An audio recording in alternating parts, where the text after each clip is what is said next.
inshuti n'abavandimwe twibuka abo twuzuye nyuma tugatandukana, abo twataramanye mu bihe by'ibyishimo benshi ntibakiriho, hehe no kubonana benshi ntibakiriho, hehe no kubonana.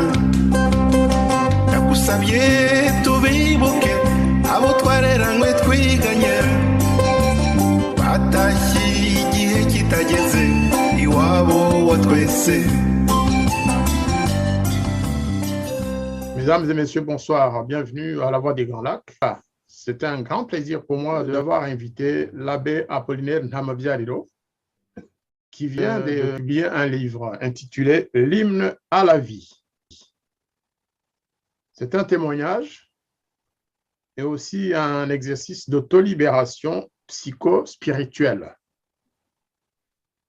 Ce livre a été édité par les éditions La Pagaie, que j'ai l'honneur de diriger, et j'ai aussi eu l'honneur de préfacer ce livre. Merci, Monsieur l'abbé, de m'avoir permis et donné l'occasion de préfacer ce livre que vous nous ferez aussi le plaisir de nous présenter tout à l'heure. Bonsoir, abbé Apollinaire Ntamabyariro.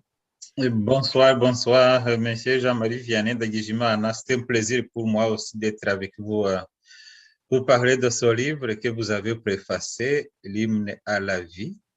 C'est un exercice d'autolibération, c'est un témoignage au fond d'autolibération psychospirituelle qui pourra peut-être aider quelqu'un d'autre aussi. Merci. Eh bien, je vais d'abord me hasarder à faire votre présentation en quelques mots, parce que ce n'est pas facile. Vous avez un parcours assez long, assez complexe, en même temps que tous ceux qui vous ont connu ou qui ne vous connaissent pas auront le plaisir de découvrir. L'abbé Apollinaire, qui est actuellement curé des paroisses Saint-Victor et d'Alfred et Saint-Thomas de Lefebvre, c'est dans l'Ontario au Canada, est né au Rwanda en 1965. Il a été ordonné prêtre le 1er août 1993. Vicaire à la paroisse de Nyamasheke en 1993-1994, puis curé de Mwezi, toujours dans la préfecture de Cyangugu, en septembre 1994, et de Shangi en 1999. C'est toujours en préfecture de Cyangugu. Il est docteur en théologie de l'Université Pontificia Santa Croce à Rome. Il détient aussi un master en psychologie de l'accompagnement. Il a séjourné en Italie pendant plusieurs périodes et donc récemment, il vient de publier ce livre. Je vais vous lire deux extraits que je trouve assez marquants qui montrent l'esprit dans lequel l'hymne à la vie, c'est le titre du livre, est arrivé comme un bébé qu'on a attendu pendant longtemps, parce que c'est un livre qui porte sur les événements de 1994, mais qui vient à peine de sortir. Donc, c'est la deuxième parution, je dois l'avouer, parce qu'il était déjà paru au Canada. Alors, première citation que je trouve intéressante, c'est, alors, l'abbé Ntamabyariro écrit « Lorsque chaque Rwandais et chaque Rwandaise sera capable de raconter sans vergogne ce qu'il ou elle a vécu ou accompli au cours des années qui ont précédé la fin du XXe siècle, ce sera le début d'une véritable libération personnelle et d'une authentique réconciliation nationale. » Ça, c'est la première citation que je tenais absolument à vous présenter. La deuxième, c'est là où il dit « Je suis convaincu que le problème de mon pays est un problème politique. C'est le problème du pouvoir. Il ne s'agit ni du problème social, ni régional, encore moins ethnique. Le problème rwandais est, avant tout, le monopole politico-économique que cherchent à avoir certains membres d'un groupe en ignorant le reste de la population rwandaise, y compris les membres de leur propre groupe ethnique ou régional. Voilà, Abbé Apollinaire, la présentation minimale que je peux faire de votre livre. À vous maintenant de nous raconter le contexte dans lequel vous avez écrit ce livre et un peu l'objectif poursuivi par ce livre que personnellement je recommande à nos lecteurs et aussi, pas seulement les Rwandais d'ailleurs, hein, parce que vous vous adressez à l'universel. À vous, Monsieur l'abbé. Merci beaucoup. C'est difficile de présenter un livre qui est né dans un contexte. Ce n'est pas un livre qu'on a eu le temps de dire je vais écrire, je vais raisonner, je vais penser, je vais... Non, c'est né dans le contexte du génocide en fait au Rwanda. Ce sont des événements que je vivais à ce moment-là. Et les circonstances faisaient que je n'avais personne avec qui partager ce que je vivais intérieurement. J'étais en une résidence de prêtres rogationnistes. Alors, c'était dans la situation terrible où chacun vivait plus ou moins sa situation. On devrait partager ce qu'on vivait avec les gens de son groupe. Et moi, à ce moment-là, j'étais presque seul. Alors, ce que je vivais dans la situation, j'ai compris que je devrais l'écrire. C'est plus tard que j'ai compris, plus tard quand j'ai fait ma formation en psychologie, que j'ai compris que c'est une façon de se libérer. Que quand tu écris ce que tu vis, tu n'es pas traumatisé par l'événement parce que ça sort. Alors, ce que j'écrivais, c'est ce que je vivais, mais de façon plutôt positive. Donc, c'est-à-dire que depuis le 14 avril 1994, nous avons dû quitter la paroisse de Nyamasheke où j'étais comme vicaire dans la paroisse. Mon curé, c'était l'abbé Ebari de Girangoga, qui vient à peine de mourir. J'étais avec l'abbé Augustin Rushita, qui était comme le doyen des prêtres. À ce moment-là, il était comme quelqu'un qui avait vécu à Nyamasheke pendant 35 ans, je pense, ou plus. Il y avait aussi l'abbé Gassana, Sébastien. Donc, j'étais le dernier parce que j'étais à peine ordonné. Et j'étais fait flamme comme tout jeune qui commence une mission.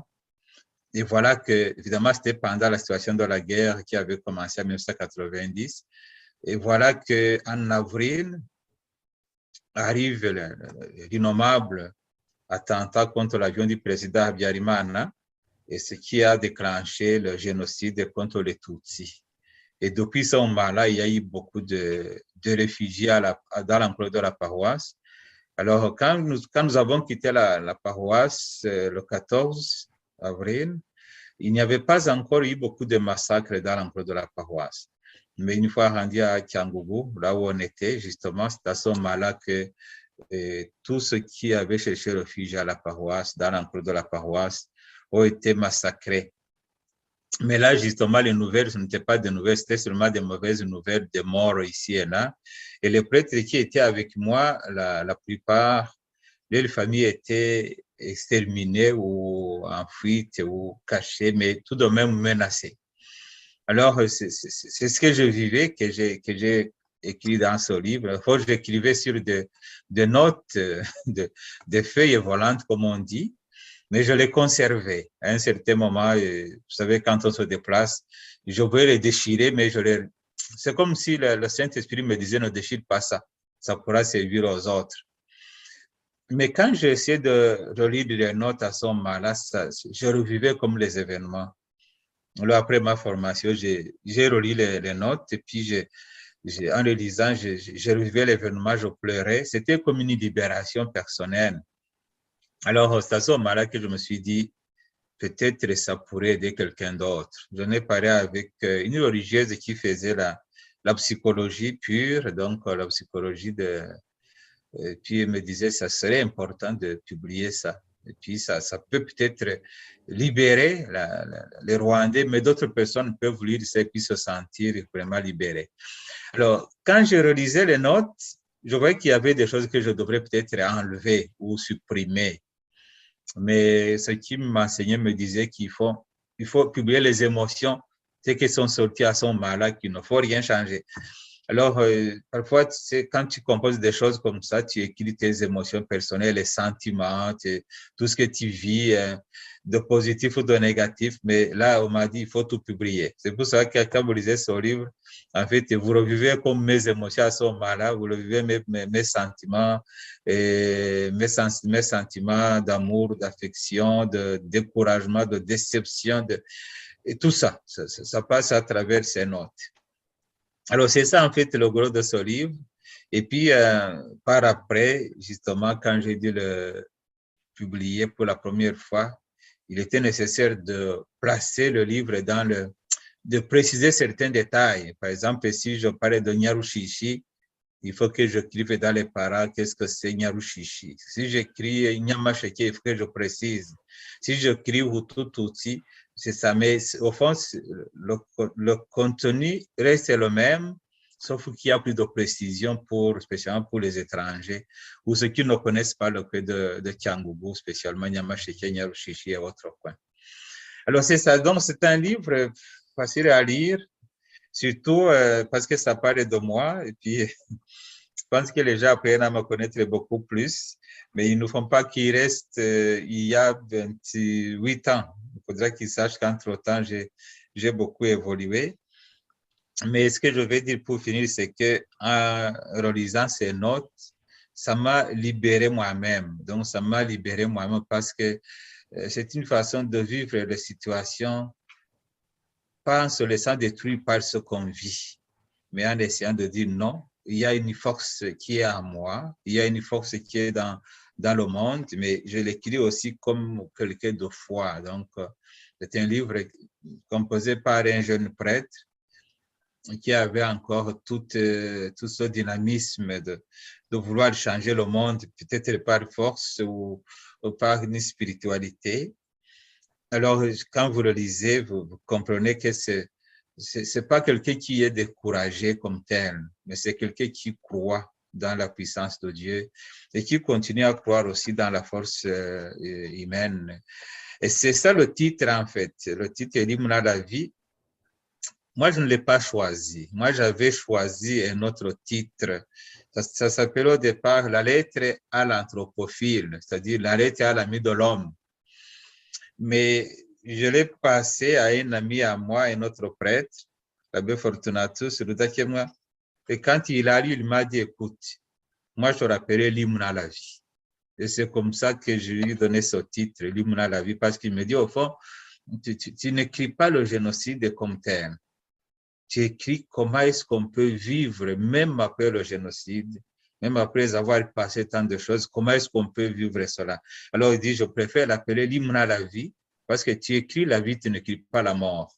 Alors, c'est ça ce que j'ai mis dans son livre. Le sous-titre, témoignage et autolibération psychospirituelle, c'est que justement, ce sous-titre a été ajouté après ma formation en psychologie, parce que j'ai découvert en fait qu'il y a une force en moi, mais qu'il y a aussi une force dans chaque personne humaine.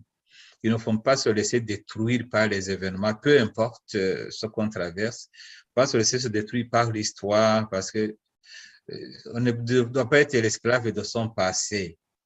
Oui, parce que souvent, il y en a des personnes qui restent dans le passé. Ils vivent le présent dans le passé. Ils ne peuvent pas préparer l'avenir. Pour préparer l'avenir, il faut vivre le présent en regardant le futur et donner un sens positif au passé. Alors, je me prends de l'exemple de lorsqu'on conduit une voiture, nous avons des rétromarches. On ne peut pas conduire sa voiture en regardant seulement les rétroviseurs. Il faut regarder dans la parabrise avant parce que si je m'en vais là-bas, j'avance. Alors, les rétroviseurs servent seulement pour voir qu'est-ce que j'ai dépassé. Autrement, on fait un accident. Et beaucoup font des accidents justement au cardiaque parce que justement, on vit sa vie dans le passé. Alors, en lisant ce livre, en relisant ces notes, je me suis dit, mais waouh, ça peut aider quelqu'un à regarder de l'avant. Donc, comprendre que le passé est là pour nous servir de tremplin vers le futur, mais ne pas vivre dans sa vie d'aujourd'hui dans le négatif. Dans le négatif, surtout, moi je pense souvent à ce qu'on va léguer aussi à nos enfants, nos petits-enfants. ça ne devrait pas être la mort, ça devrait être plutôt la vie et l'espérance que la vie est possible, malgré tout ce qu'on peut passer. On ne peut pas, si on vit, si on a pu survivre après tout cela, c'est-à-dire qu'il y a un message. Et le message devrait être toujours une bonne nouvelle, pas donner un message négatif. Alors, il y en a qui ont survécu, je ne sais spécialement des Tutsis, mais qui n'essayent pas de surmonter, de dire non, je vais transmettre un message positif. Il y en a d'autres qui ont survécu cela, mais qui n'ont pas la force même d'affronter leur passé, leur réalité, ou de raconter leur histoire, ce qu'ils ont vécu. Il y en a d'autres aussi alors qui, pour des raisons ou d'une autre, ne peuvent pas écrire l'histoire d'un passé de quelqu'un d'autre. Donc, c'est comme s'il reste figé dans son passé, dans ses blessures, dans ses souffrances. Alors, je remercie beaucoup d'avoir choisi ces deux petits extraits que vous avez mis ici au fond, parce que moi aussi, je reste convaincu que, au fond, lorsque tout Rwandais sera en mesure de raconter, surtout nous autres qui sommes témoins, malheureusement, des événements tristes, aussi bien de la guerre depuis 90 que du génocide en 94, et puis de ce qui s'est suivi au Congo, dans les forêts, les réfugiés en Tanzanie, au Burundi, ailleurs, même plus loin encore. Alors, si on ne réussit pas à exprimer avec des mots ce qu'on a vécu, puis même essayer d'y pointer du doigt, parce que quelque part, ça laisse une souffrance, même physique, une souffrance même physique ou corporelle. Alors, il faut réussir à pointer du doigt, se dire, moi, j'ai vécu ça, et puis raconter cela sans vergogne. C'est-à-dire que, pourquoi est-ce que, dernièrement, quelqu'un m'a demandé, mais pourquoi est-ce que tu es si libre quand tu racontes des événements? J'ai répondu, j'ai dit, écoutez, c'est parce que je sens que mon cœur est libre, mon cœur est pur. Parce que c'est vraiment dire Rwanda, au fond, souvent on n'ose pas raconter ce qu'on a vécu ou ce qu'on a fait parce qu'on ne veut pas se trahir. S'il y a des choses que tu t'accuses toi-même, tu ne pourras pas peut-être te raconter librement. Et il faut arriver là aussi, si tu veux vraiment guérir, il faut dire, OK, j'ai été mauvais ou j'ai été méchant ou j'ai fait des crimes ou j'ai été, disons, même faible. Je n'ai pas réagi ou ce que je devrais réagir. Être à mesure de raconter ce que tu as vécu, c'est une libération pour toi, mais pour les autres aussi. Parce qu'une fois que tu as raconté ta vie, tu vis avec les autres différemment. Mais lorsque tu vis des cachettes, des cache-caches ou des rancunes intérieures, tu ne fais que te détruire. En fait, ça ne permet pas d'avancer. L'autre constant, après tout cela, justement, c'est que moi, je n'ai jamais cru que les ethnies soient un problème. Je ne l'ai jamais cru. Et heureusement, plus j'avance dans la vie, je découvre que je ne le croirai jamais. Par un certain moment, je pense que peut-être... Non, mais je découvre qu'au fond, les ethnies ne sont jamais, ne seront jamais un problème. C'est comme si on disait l'homme et la femme, c'est un problème. Le fils et le garçon, c'est un problème. Naître ici et là, non, ce n'est pas un problème. Mais le problème, pour moi, surtout et finalement, je découvre que ce n'est pas seulement dans notre région. Par ma formation, l'expérience de la vie, je découvre aussi que derrière chaque guerre qu'on nous présente au monde, il y a toujours deux intérêts. Les intérêts de domination et les intérêts de richesse. Donc, politique et économique. Alors, ils auront beau donner un sens ou une image colorée ou diaboliser l'autre, l'un ou l'autre, mais au fond, tu découvres que plus tard, il y avait d'autres intérêts cachés.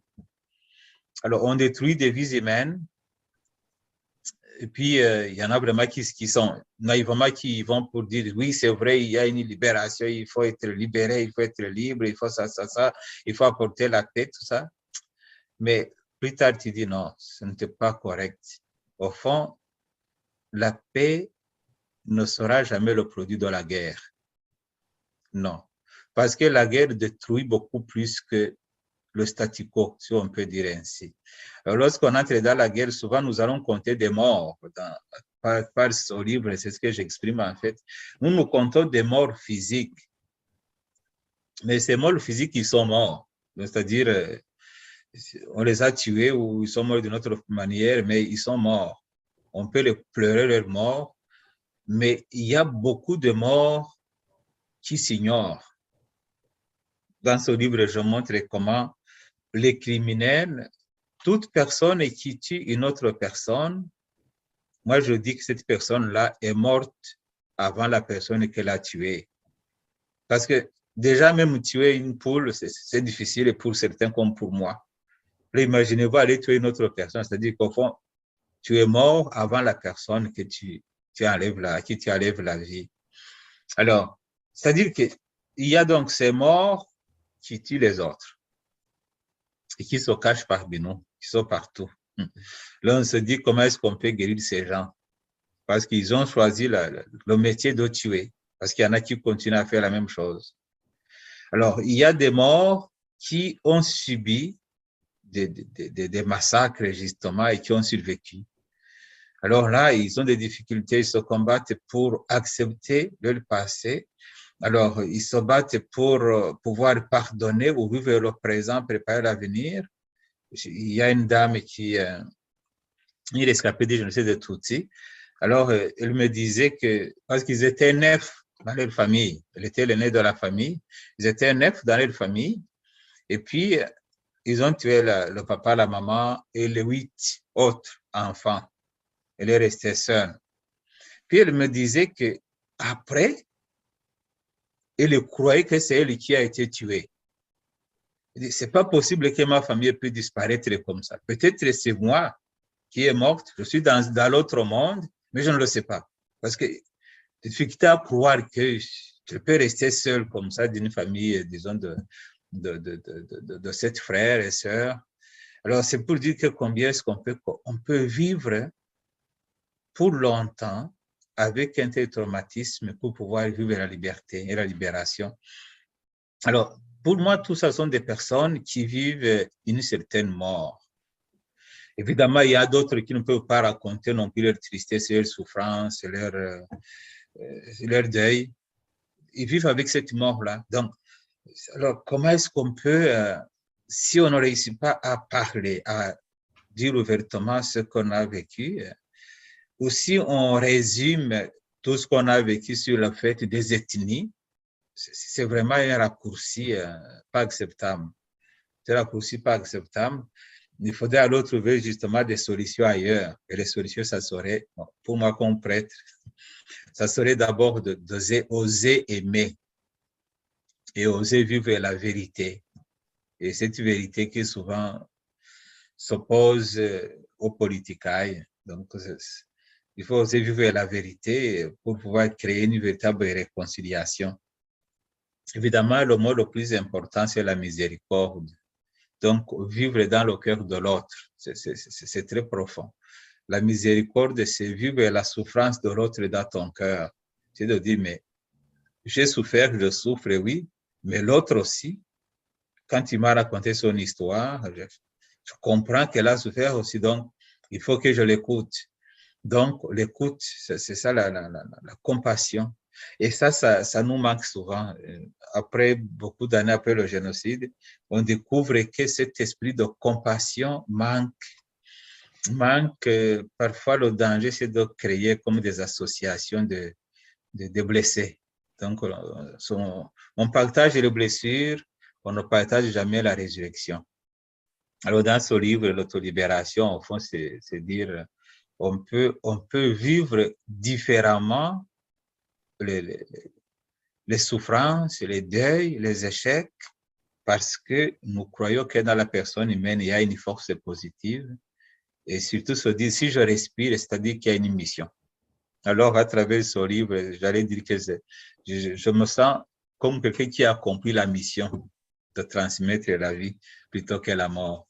Merci. Bien, je confirme, Abbé Apollinaire, c'est un livre d'amour, c'est un livre de compassion, un livre plein d'humanisme, en fait, dans tout ce que vous racontez, parce que c'est votre vécu du moment. Je pense qu'il faudrait peut-être dire un mot du chapitre sur le petit reste. Ce que vous appelez le petit reste de Nyarushishi, parce que pendant que les autres avaient ou venaient de donner la mort, il y a eu enfin une sorte d'oasis qui a permis aux gens de survivre et de vivre. C'est ce que vous appelez le petit reste de Nyarushishi. Vous n'allez pas dans les détails, mais ce petit reste, qu'est-ce qui vous a inspiré cette expression du petit reste? Du petit reste, et cette vie, elle vient de où? Parce que vous évoquez aussi la mission Turquoise avec laquelle vous avez eu à collaborer pour certaines actions de repêchage des Tutsis qui étaient cachés à gauche, à droite, ou de Hutus. Eh bien, le petit reste, pourquoi le petit reste? C'est ça, merci beaucoup, c'est une bonne question. Le petit reste, donc là, vous me faites retourner justement en 1994, après le 6 avril, lorsque tout ce qui est Tutsi était pourchassé partout. Là, je parle dans lequel je me trouvais à Kiangougou. Donc, ça veut dire que tout ce qui est Tutsi était pourchassé. Et l'image d'un peuple qui se lève contre des minorités innocentes, se dit, mais il y a un problème là. Et puis, justement, dans le point où ils sont pourchassés dans leurs maisons, dans les villages, dans les églises où ils ont pris refuge, ils sont massacrés, ils sont tués. Et ceux qui sont dans les bureaux communaux, ils sont dans les brousses. Donc, il faut se dire qu'il y a eu un temps où la personne humaine étiquetée Tutsi était même pourchassée par des chiens. Donc, il n'y avait pas d'échappatoire. Il n'y avait pas de... Mais le petit reste, ça vient de la Bible. Et ça, c'est intéressant parce que dans l'Ancien Testament, on parle du petit reste, alors que le peuple d'Israël va loin de Dieu, alors qu'ils sont déportés en exil, alors que beaucoup sont tués, le Seigneur se garde toujours un petit reste. Donc, c'est-à-dire, c'est comme on dit à Kinyarwanda, on ne peut pas, parfois on a l'impression que par la mort, on va exterminer toute une nation. Ce sont des prétentions que même aujourd'hui, certaines personnes ont. Ils pensent qu'ils disent, on va les éliminer, on va les exterminer. Non, tu n'es pas Dieu, tu n'es pas le Créateur. Alors, à ce moment-là, il y a eu justement des personnes qui ont été très fortes, je vais parler des Hutus, qui ont essayé de cacher, au risque de leur peau, d'autres des frères et des sœurs Tutsis, d'autres qui les ont fait traverser vers le Congo, d'autres qui ne dormaient pas la nuit, d'autres qui ont été tués parce que justement, ils ont essayé de sauver l'un ou l'autre. Donc, les petits restes sont dans tous ces coins-là. Donc, il y en a qui ont été petits restes parce que pour chasser, mais des petits restes qui n'ont pas aussi sombré dans la poursuite ou dans les massacres contre leurs frères et sœurs Tutsis. Alors, à un certain moment, ce petit reste aussi se retrouve même dans l'administration territoriale. Donc, ce qui était dans l'administration de la préfecture de Kiangougou à ce moment-là. Parce qu'ils ont eu l'imagination de dire, écoute, on va créer un camp à Nyarushishi. Nyarushishi existait avant. C'était un camp qui avait accueilli les Burundais réfugiés au Rwanda après la mort tragique du président Melchior Ndadaye. Alors, on les a mis là, puis en 94, en avril, on a vu que ce coin, il faudrait peut-être y envoyer le peu qui restait dans certaines régions comme à Mibilizi, par exemple, à Mibilizi, au stade de Kamarampaka Kiangougou, et d'autres dans des paroisses comme à Changi, ici ailleurs. Alors on a dit, les autorités dans ce moment-là, ils ont dit, écoute, on va créer ce camp, on va les faire garder ou protéger par la gendarmerie, ce qui était aussi pour moi une chose extraordinaire à ce moment-là, parce que tout compte fait, Nyarushishi, qui est le seul coin du Rwanda qui a pu accueillir et protéger une affaire de 13 500 Tutsis et quelques Hutus qui étaient menacés, qui sont allés là-bas. Donc, pour moi, je trouve que Nyarushishi, c'est une hymne à la vie aussi. C'est signe de vie. C'est signe de vie. Là où la mort menace tout le monde, il y a quand même un coin, un îlot qui est resté pour accueillir et puis pour protéger ce petit reste justement qui était pourchassé. Alors, ce petit reste était toujours menacé d'une façon ou d'une autre. Et c'est pour cela que je mets comme un chapitre à propos de ça, c'est qu'à un certain moment, moi-même, je suis allé à Nyarushishi. Donc, j'étais à Mwezi comme à d'intérim parce que les prêtres de là n'y étaient plus.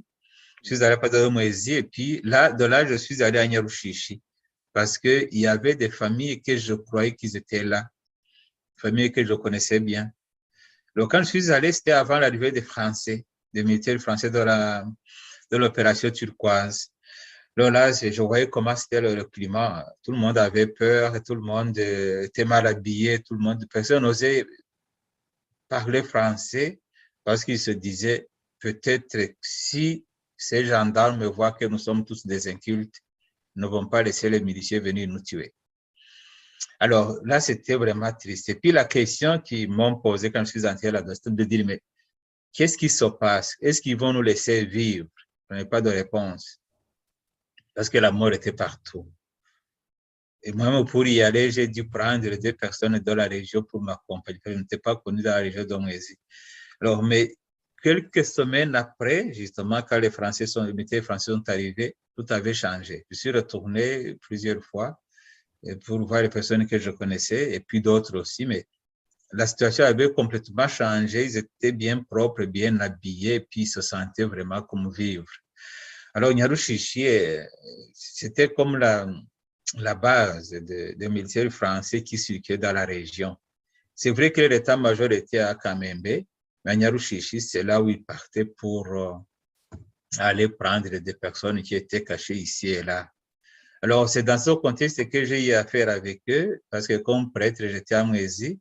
Et dans leur mission, ils devraient aussi protéger les religieux et les religieuses dans la région. Alors, ils sont arrivés à Kyangugu et puis dimanche après, ils sont venus à Mwezi. Et je connaissais certaines personnes, pas beaucoup, qui avaient caché ici et là quelques Tutsis. Parce qu'il y avait comme 2 ou 3 qui m'en avaient parlé. Alors, j'ai parlé de ça avec les militaires français, mais il faudrait que je me protège aussi. Il ne faudrait pas que je m'expose pour dire je vais partir pour sauver, mais aussi protéger ce qui avait caché les Tutsis. Alors, il a fallu que ces militaires français viennent la nuit.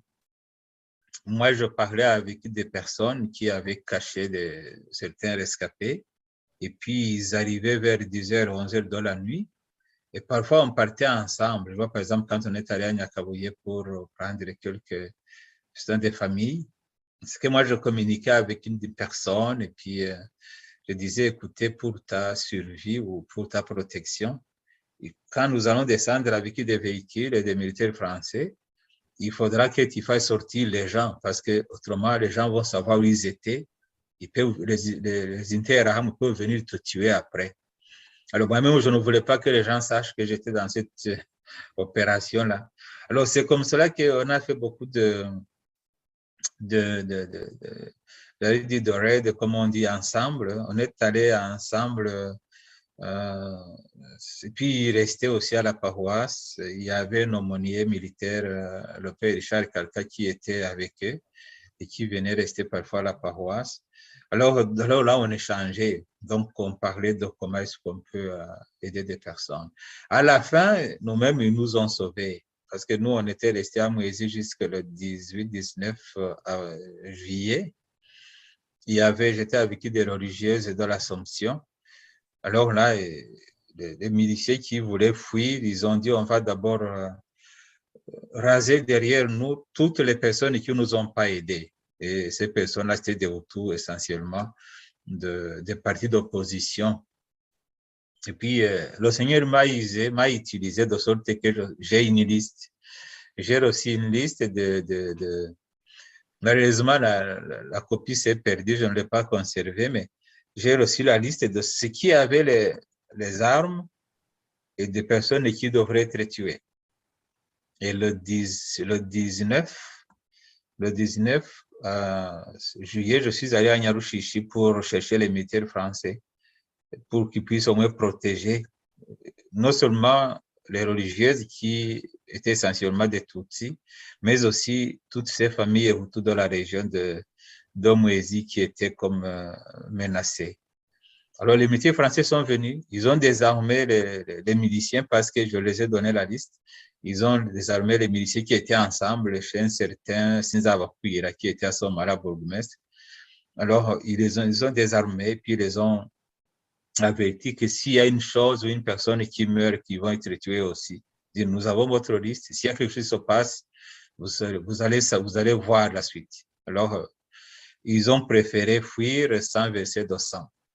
Pour faire bref, en fait, ce sont eux qui nous ont accompagnés, moi, les religieuses, et puis on a pris d'autres certaines familles, on les a laissées à Nyarushishi, et puis nous, on est allés au diocèse. Les militaires français nous ont donné à l'archevêque. Et c'était ça. Moi, je trouve c'est Nyarushishi comme une hymne de vie. Et puis, mon souhait a été toujours d'avoir un monument de vie à Nyarushishi. Peut-être que ça aura lieu parce que c'est vraiment signe de vie. Là où l'amour triomphe de la haine, là où la force triomphe de la méchanceté, là où la vérité va triompher du mensonge. Je pense que Nyarushishi devrait être un lieu symbolique, non seulement pour nous autres qui croyons, mais aussi pour la nation rwandaise aussi. Merci. Merci pour ce mot de la fin, Abbé Apollinaire Ntamabyariro. Je pense qu'on ne peut pas mieux présenter ce livre. Les auditeurs comprendront que nous ne pouvons pas lire le livre en direct parce que c'est un livre aussi qui doit être distribué. Et il faut absolument, je les invite en tout cas à se le procurer. Nous allons bientôt leur donner les adresses où ils peuvent l'avoir, dans les librairies ou alors chez l'abbé Apollinaire Ntamabyariro déjà au Canada, aux éditions La Pagaie et dans certaines librairies de Belgique, de France et du Canada. Et je vous montre une fois encore la couverture. Malheureusement, ce n'est pas très... C'est à cause de la lumière. Voilà, l'hymne à la vie, c'est ça, exact. Et Abbé Apollinaire, je vous remercie beaucoup de nous avoir présenté ce livre et surtout de nous avoir fait partager votre grand cœur ou gros cœur, vos sentiments humanistes. Et vous n'êtes pas quelqu'un qui est partagé. Non, non, vous savez où vous mettez votre pied. Quand vous parlez, on sent que vous dites des choses auxquelles vous croyez. Une précision, c'est que ce n'est pas un livre sur l'ensemble de l'histoire du Rwanda. Vous relatez les événements vécus en 1994. Donc, ceux qui attendent que dans ce livre, vous développiez les autres crimes commis ailleurs dans le pays, que ce soit des crimes commis par les Interahamwe ou par le Front patriotique rwandais dans d'autres régions du Rwanda, eh bien, ils ne vont pas trouver cela dans ce livre. Et ce que vous dites sur les massacres commis dans Tchangougou pendant que vous y étiez, c'est ceux-là qui se sont commis pendant cette période-là. Ce n'est pas après ni avant. Et en tout cas, je vous remercie beaucoup une fois encore pour vous être prêté à cet exercice je pense que c'est un exercice agréable parce que c'est votre livre, c'est votre bébé quelque part. Et nous, aux éditions La Pagaie, nous allons continuer à le faire connaître comme nous le pourrons. Merci beaucoup. Merci beaucoup.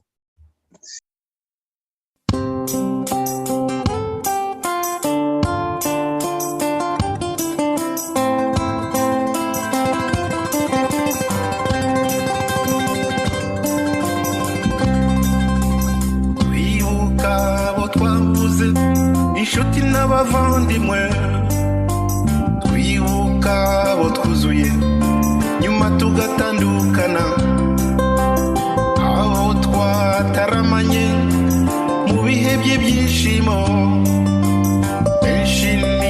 ntibakiriho hehe no kubonana benshi ntibakiriho hehe no kubonana ndagusabye tubibuke abo twareranywe twiganye batashye igihe kitageze iwabo wa twese